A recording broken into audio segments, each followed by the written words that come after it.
Quite scathing words we just heard from President Trump using the F word. Obviously, he's quite upset.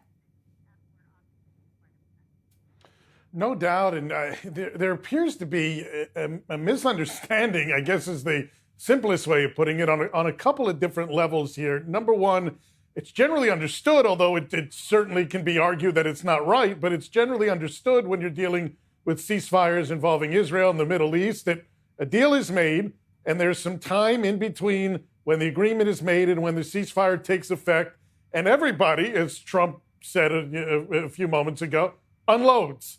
This is essentially a standard operating procedure. It's nothing out of the normal. Should it be? Probably. But this is essentially how it works. Just because there's an agreement and there's a ceasefire 12 hours, 24 hours later, doesn't mean that the fighting stops. It means the opposite. It means everybody needs to be on very close guard because both sides are trying to get their last shots in along the way. That's number one. Number two, the president said that there was one missile fired by the Iranians that landed nowhere.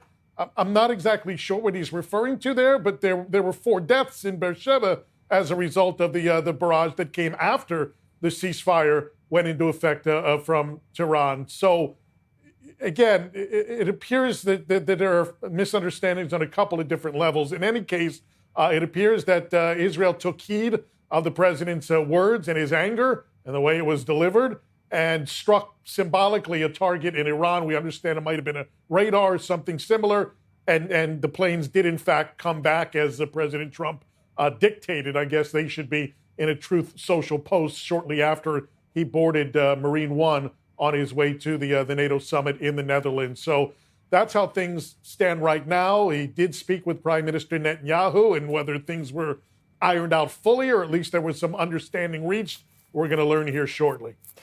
So let's talk about the ceasefire, the negotiated ceasefire. Like you mentioned, they did kill 4 people with a missile at 10:30 this morning. And we all woke up to news and texts, for example, ceasefire, how do you feel? And then we had to run into shelters literally every 5 minutes about 6 different times. So it's hard for President Trump to put himself, in the shoes of those of us on the receiving end to say that it's not necessarily a balanced response, what Israel did. Again, President Trump understands a lot of things about the Middle East that other presidents and other world leaders don't. He has an intuition for these things.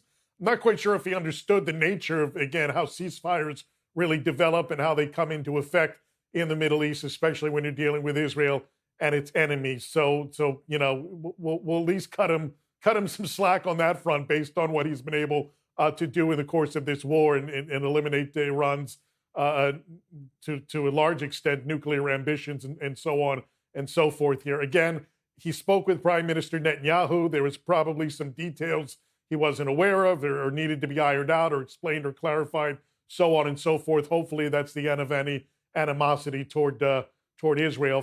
And again, Israel was of the understanding, according to multiple messages, that they had the backing of the White House should Iran violate the ceasefire, that Israel would respond in kind, that there was, that agreement apparently that was reached. So again, some level of misunderstanding, miscommunication here that, again, hopefully has been ironed out along the way. Now, how realistic is it to maintain this U.S. brokered, ceasefire? Because clearly it's important to President Trump because he did not react in kind to Iran firing toward a U.S. base in Qatar. Obviously, if Iran continues to violate the ceasefire, I shouldn't say obviously, nothing's obvious at this point, but one would hope there would be a direct communication between Israel and the White House before any retaliatory actions are taken here, just to make sure that everybody is on the same page going forward. I said yesterday, and I still believe it, even though a ceasefire has been agreed upon here, that Iran is not done with its retaliation, not against Israel, but against the United States. It seems too simple that a couple of missiles fired to cleared out bases is the be-all, end-all for throwing those bunker busters at their nuclear facilities that they spent trillions of dollars on over the years. There will be, I believe, additional retaliation against the Americans directly, whether it be here in the United States, whether it be through cyber attacks or other methods. So I don't think this is done simply because a ceasefire came into effect, but that's for down the road, not necessarily for today. All right. Thank you very much. I-24 News senior U.S. correspondent Mike Wagenheim.